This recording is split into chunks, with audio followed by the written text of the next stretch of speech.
Hola amigos de la orilla del miedo. Un placer empezar esta 7ª temporada con tantas personas nuevas y con quienes nos escuchan desde hace tiempo. Esta historia nos ha parecido muy interesante. Nos encantan todas las historias de lugares embrujados. Los invitamos a comentar sus experiencias aquí en la caja de comentarios y por supuesto a escuchar esta historia en La Orilla del Miedo. Iniciamos. La Orilla del Miedo, donde tus historias hayan vida.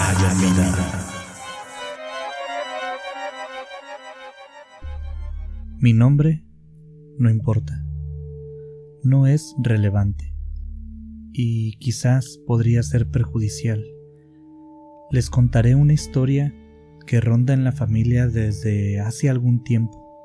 La conocemos entre nosotros, pero por cuestiones de los negocios de mi madre, hemos preferido que esto no salga mucho a la luz.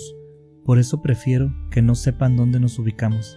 Me limitaré a contarles lo que se cuenta en mi familia. Mi madre heredó unos departamentos por parte de mi abuelo.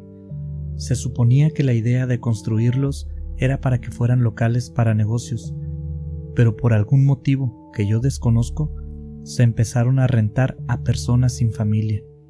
Eran departamentos chicos, bastante cómodos para alguien en esta situación, que vive solo. Muchos los usan para empezar su vida, ahorrar dinero en lo que juntan para una casa, pero hay otros que se han quedado muchísimo tiempo.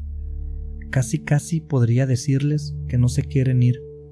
Y no digo que no tengan para una casa, pero quizás, por cómo funciona su economía, es mejor vivir en un departamento chico y hacerse cargo de los negocios que tienen. Una casa, a final de cuentas, termina siendo cara. Cuando yo tenía aproximadamente unos 10 años, recuerdo que todos los departamentos en ese tiempo estaban rentados. No había ni uno libre. No es un negocio muy grande. Es apenas un terrenito con 6 departamentos. Tampoco es chico, ¿no? Pero no es un edificio de esos monstruosos como los que se ven en las grandes ciudades. Solo es un terreno con 3 departamentos en la parte de abajo y 3 departamentos en la parte de arriba, y una pequeña zona de estacionamiento frente a ellos. En fin, les contaba que en ese tiempo mi madre tenía rentados todos sus departamentos, y en ese entonces ya había 2 personas de las que se quedarían por mucho tiempo. Prácticamente solo iban al cuarto a dormir. Estaban todo el día afuera atendiendo sus negocios. Había también otras 4 personas, pero la que inició con este tema es alguien del segundo grupo. Era una persona que venía del interior de la República. Mis familiares no se ponen de acuerdo si venía de Ciudad de México o si venía de Oaxaca. El caso es que venía del interior y casi nunca se le veía fuera de su departamento, pero recibía muchas visitas. Con el tiempo, mi madre empezó a recibir llamadas de parte de las 2 personas que tenían su estancia permanente, por llamarlos de algún modo, ¿no? El primer grupo, esos que siempre estaban ahí durante mucho tiempo, los que solo iban a dormir y que estaban todo el día afuera. Básicamente la primer molestia fue de parte de ellos, porque aquella persona que venía del interior tenía una actividad rara durante la noche, además de las constantes visitas y por ende el ruido. Eso era lo que a ellos les molestaba, ya que solo iban al departamento a dormir. Mi madre fue a dar una vuelta a los departamentos cuando recibió esta queja y se puso a platicar con las otras 3 personas que allí vivían. Mi madre fue a dar una vuelta a los departamentos y se puso a platicar con las demás personas que allí vivían, y por las pláticas que tuvo con ellos, estaban aún más preocupados que los otros 2, y les dijeron que ese señor estaba haciendo brujería o algo así, porque venía mucha gente, y uno de estas personas que vinieron, de estos visitantes, les dijo que venía con un señor que hacía limpias y leía las cartas. Ese visitante llegó preguntando por aquel extranjero, y así sin más, estuvo preguntándole a los vecinos: oye, ¿no conoces a alguien que hace limpias? Y pues el rumor se corrió, y ahora mi mamá se estaba enterando. Parece que este señor había dejado papelitos por toda la ciudad y se promocionaba como alguien que te podía ayudar espiritualmente. Mi madre nunca ha sido fanática de todo este círculo de ideas, por lo que no tomó en serio la preocupación de los vecinos y les dijo a todos que no se preocuparan, que seguramente era algún charlatán, un ladrón sin oficio, y simplemente lo dejó. Pero si estamos contando esta historia en la orilla del miedo, es porque la cosa no paró allí. A pesar de que mi madre habló con aquel señor y le dijo que no le importaba qué hiciera en el departamento mientras pagara a tiempo y respetara un horario razonable para sus visitas, ellos dos no iban a tener ningún problema. Y en este entendido, ellos siguieron teniendo buena relación. Todo se empezó a complicar un día que mi madre se dio una vuelta a ver cómo estaban las cosas por sus departamentos. Ella daba vueltas regularmente, y en un espacio que está destinado para que todos pongan su basura, le llegó un olor a animal podrido. Antes no sabía cómo mi madre pudo asegurar que se trataba de un animal muerto. Sin revisar no vio nada, pero ahora que soy adulta puedo saber que en efecto es un olor muy peculiar, es un olor característico. Una vez que lo hueles ya no lo olvidas, lo identificas fácilmente. Eso fue lo que olió mi madre. Fue a hacer preguntas a los departamentos acerca de quién había tirado un animal muerto, y todos apuntaron al vecino que supuestamente era brujo. Mi madre fue a encararlo y las cosas terminaron mal. Básicamente él le dijo que ella no podía saber que él había sido el culpable de aquel animal muerto, que solo porque los demás lo señalaban no quería decir que fuera cierto. Se puso muy enojado, no fue de su agrado que todos lo señalaran, y dio por sentado que mi madre le estaba creyendo a pesar de que ella solo le preguntó. Además le hizo alusión a un trato que tenían él y mi mamá. Cuando mi madre le dijo que hiciera lo que quisiera, este señor le pagó por adelantado 5 o 6 meses o más, no recuerdo bien la historia, solo me baso en lo que se platica en mi familia. El hecho es que aquel señor había pagado a mi madre algunas rentas por adelantado para no tener problemas, en el entendido que antes de que se venciera su plazo, él podría pagar más meses por adelantado de nuevo. Al parecer el dinero no era ningún problema para aquel señor, y casi estaba por hacer su segundo pago cuando sucedió aquel enfrentamiento. Aunque no fue un enfrentamiento violento, sí fue incómodo. Simplemente fue una molestia de parte de aquel señor y de parte de mi madre, quien a pesar de haberle dicho aquello, era más que entendible que no permitiría que se hicieran cosas que incluyeran matar animales en aquel departamento. El señor se dio por indignado que creyera que él mataba animales, y simplemente le dijo a mi madre que se iría en los siguientes 3 o 4 días. Le dejó unos meses pagados, pero no los reclamó, simplemente tomó sus cosas y se fue. Pero de nuevo, si estamos contando esto en este canal, sabemos que allí no terminó todo. Claro que no, la historia aún continúa, y a decir verdad, apenas empieza lo verdaderamente extraño. No sé si esta historia sea una historia de demonios o fantasmas, pero sí les aseguro que es extraña o hasta paranormal. Cuando una persona salía de alguno de aquellos departamentos, para mi madre y para mí era rutina ir a inspeccionar los cuartos. A mi madre le gustaba ser la primera en entrar, para ver qué dejaban las personas que se iban. Ya después contrataba a alguien que haría limpieza profunda, pero ella era siempre la primera en entrar. A veces encontraba buenas cosas, o más bien cosas interesantes, algún recuerdito, alguna ropa, cosas interesantes, es la palabra. Y tal cual fue el caso esta vez. Cuando entramos, percibimos un olor horrible. ¿Recuerdan que les dije que hay olores que no se olvidan? Pues ese fue uno de ellos. El departamento olía horrible. Se podía percibir un olor a podrido y todo estaba muy desacomodado. Había basura de comida, latas de atún, empaques de pan. Estoy segura que esta persona no cocinaba nada. Como decía mi madre, él solo le entraba a la comida chatarra. Los muebles también estaban muy desordenados, pero definitivamente lo que más llamaba la atención era el olor. Mi madre me pidió esperar en la puerta y no pude ver nada. Ella entró y salió rápido, pero por la llamada que hizo después por su celular me pude enterar de algunas cositas. Llamó a la persona que estaba encargada de la limpieza y le contó que había sangre en el lavaplatos y pelos como de animal en el baño. También le dijo que las tuberías estaban tapadas y había algunos objetos como de índole religiosos.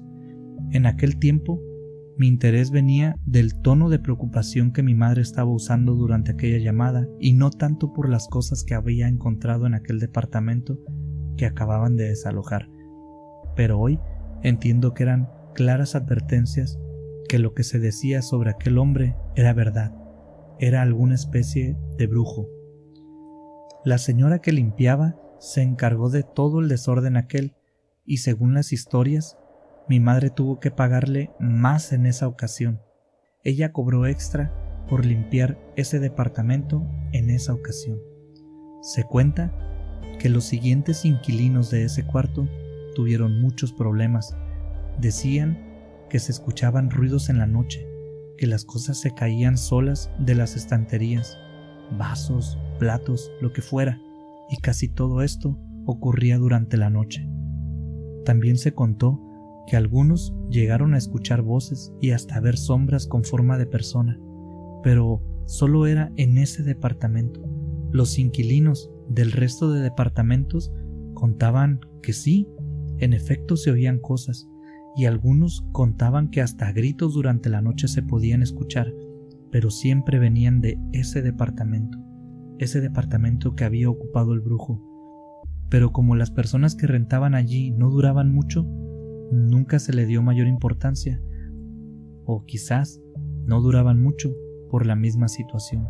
Eso nunca lo supimos. Las dos personas que viven en aquellos departamentos de manera permanente, esos que solo salen a sus negocios y vuelven, dicen que nunca escucharon nada. No sé si no le tomaron importancia o si realmente no escucharon nada raro, pero todo esto eran simples pláticas, chismes entre vecinos, sin ninguna fuente digna de confianza al 100%. Sin embargo, en mi familia ya empezaba esta historia, que dicen que esto y dicen que aquello, y por eso en una reunión que tuvimos, un tío solicitó algo que nadie se esperaba. Pidió ocupar ese departamento para de una vez por todas estar seguro de que aquello era o no era real. Quería ser él mismo quien experimentara. Mi madre se burló de él por creer en aquellas ideas locas, porque mi tío, al igual que mi madre, siempre dijo que no creía en esas cosas. Pero la curiosidad de mi tío era grande, y las precauciones que mi madre había empezado a tomar, aunque no lo dijera abiertamente, indicaban que algo había ahí. Antes de contarles lo que a mi tío le pasó mientras estuvo en aquel departamento, permítanme decirles el por qué mi tío es una fuente confiable. Él es soltero, así que le importa muy poco lo que se diga o no de él. Es la típica persona sincera que raya en lo irreverente y grosero. Siempre dice lo que piensa y no le molesta estar equivocado ni en desacuerdo, por lo que no acostumbra a decir mentiras, además de que si le creen o no, pues no es su problema. Es una persona bastante neutral. Pues bueno, se pusieron de acuerdo. Mi tío pidió las llaves del departamento a mi mamá y se preparó.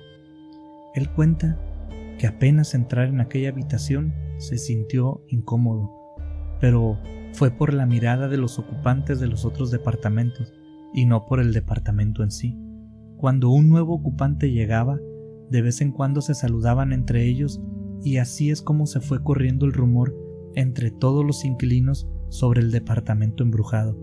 Así que cuando mi tío llegó, todos lo miraron extraño, impacientes por contarle lo que sabían, o quizás solo intrigados de saber si él sabía o no sobre aquel embrujo.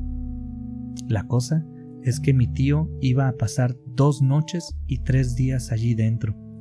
Había hecho las compras necesarias de comida, libros y todo lo que necesitaba para quedarse allí durante esas 2 noches y 3 días. Cuenta mi tío que llegó y todo estuvo bien. Se sentó en la mesa, vio un rato la televisión, se sentó de nuevo a leer un rato. Nada raro, pero que nomás cayó la primera noche, empezaron las cosas raras.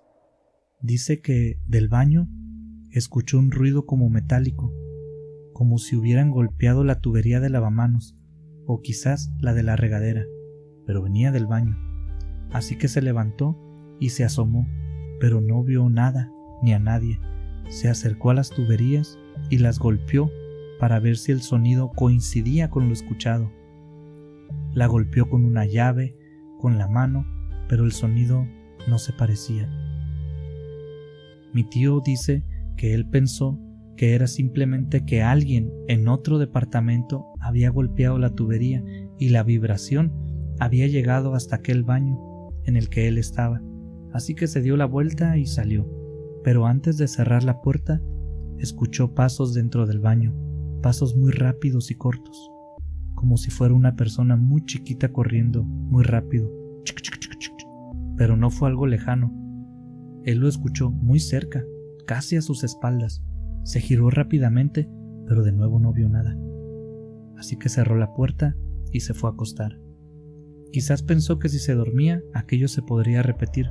No lo sé, pero él cuenta que se fue a acostar. Una disculpa, ni siquiera les he contado la distribución de aquellos departamentos. Déjenme contarles lo más rápido que puedo. Tienen una ventana al frente y junto a esta hay una puerta por la que entras al departamento, que cuando la atraviesas llegas a un comedor, sala, recibidor, todo junto, que al mismo tiempo es la cocina. No tiene una sala en sí, y desde esa cocina, comedor, recibidor solo se ven dos puertas. Una lleva a la habitación y otra al baño.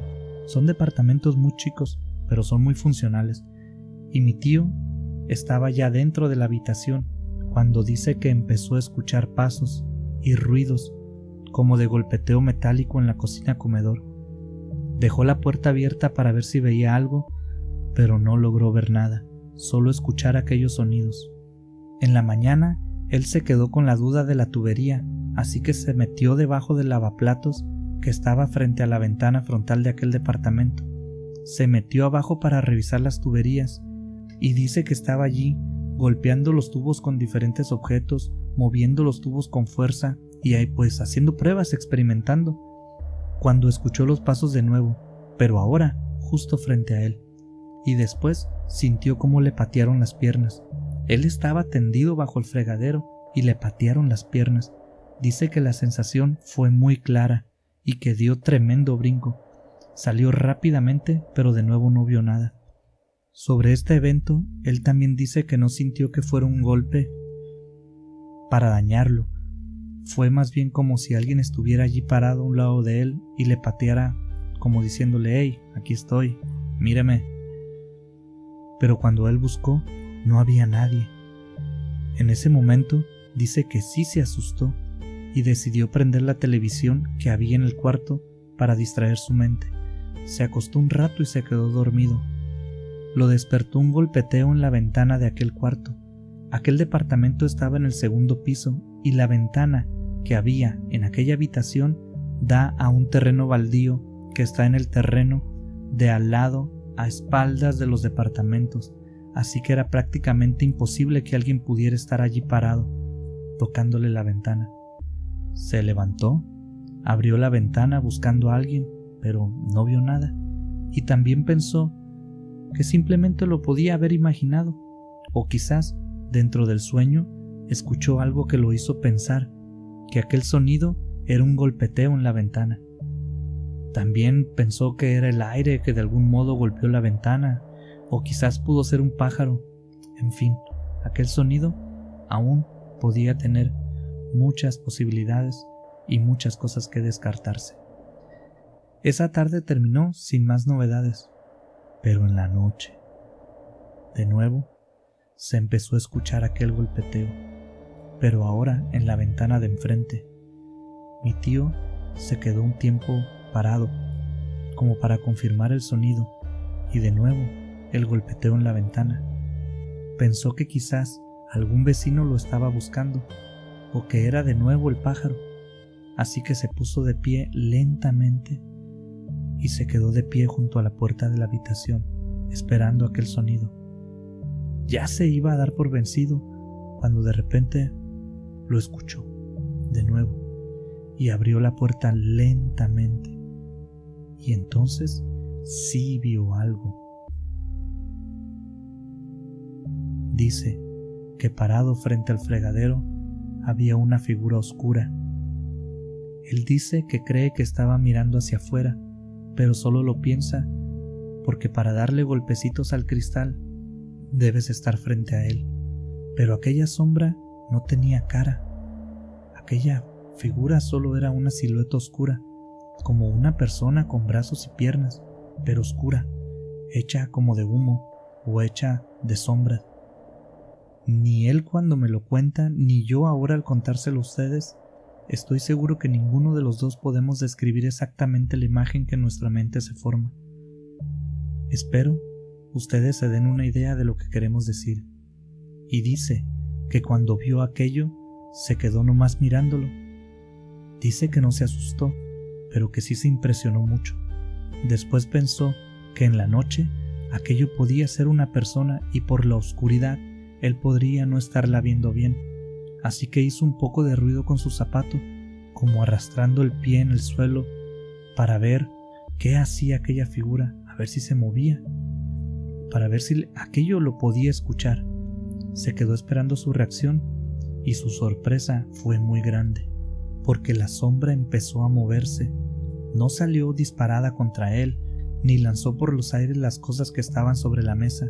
Eso sucedería después. Solo se movió, por decirlo de algún modo, porque mi tío cuenta que sus piernas no se movían como las nuestras. Simplemente se movió como flotando y atravesó la puerta del baño. Y entonces sí se asustó. Allí sí se quedó parado y helado, sin poder moverse, o más bien sin saber qué hacer. Solo atinó dar unos pasos atrás, adentrándose en la habitación que a su espalda estaba y cerrando la puerta. Se encerró adentro y se quedó sentado en la cama. Unos minutos después, escuchó mucho ruido afuera, y de la nada surgieron muchísimos sonidos que venían de la cocina. Y entonces sucedió lo que hace rato les dije que sucedería. Salió de la habitación a ver qué había sido todo aquel escándalo y vio todos los platos, vasos, sillas, todo tirado en el suelo, la puerta del baño abierta, y del lavamanos del baño estaba saliendo agua. Entonces se suspendió el experimento. Mi tío salió corriendo, abrió la puerta de enfrente y se fue. Azotó la puerta, supongo que con el sonido de las cosas cayendo al piso, mi tío corriendo, la puerta al azotar y todo ese escándalo. El vecino de la parte de abajo se dio cuenta de que algo sucedía y salió a ver. Interceptó a mi tío cuando éste se iba. Le preguntó que si se encontraba bien y mi tío le contó todo. El vecino aquel le dijo que seguido ven a esa sombra parada en la ventana de aquel departamento, que se escuchan esos ruidos y pasos adentro, a pesar de que el departamento se encuentre vacío, y que él no era la primera persona en salir corriendo así a mitad de la noche. Pero había sido suficiente experimento para mi tío y suficiente charla. Se subió a su carro y se fue. Mi madre, al escuchar la historia de mi tío, atónita junto al resto de mi familia que en ese momento nos encontrábamos reunidos especialmente para escuchar la experiencia de mi tío, estábamos sentados en el patio de la casa de mi abuela y a regañadientes mi madre tuvo que llevar a alguien que hiciera una limpia. Después de esta limpieza, que por cierto tuvieron que ser no sé cuántas veces, parece que todo volvió a la normalidad. Mi madre dice que le dieron explicaciones, pero que ella no las creía. La teoría familiar es que aquel brujo había traído algo a aquel lugar y que lo encerró en el departamento. Dicen que aquel espíritu, o lo que sea, que allí quedó encerrado, estaba consagrado a esa habitación, y que la limpieza que se hizo, aquella limpia que pudieron hacer, o aquellas limpias que se hicieron, lo ayudó a salir del departamento que aquel brujo convirtió en su cárcel. Gracias por escuchar un relato más de La Orilla del Miedo, un espacio donde tus historias cobran vida y renacen en cada emisión. Si tienes alguna historia que contarnos, mándanos un correo a laorilladelmiedo@gmail.com. También puedes buscarnos en nuestras redes sociales, en Instagram y Facebook como La Orilla del Miedo. En Twitter, encuéntranos como @Orilla del Miedo. Hasta la próxima. Hasta la próxima.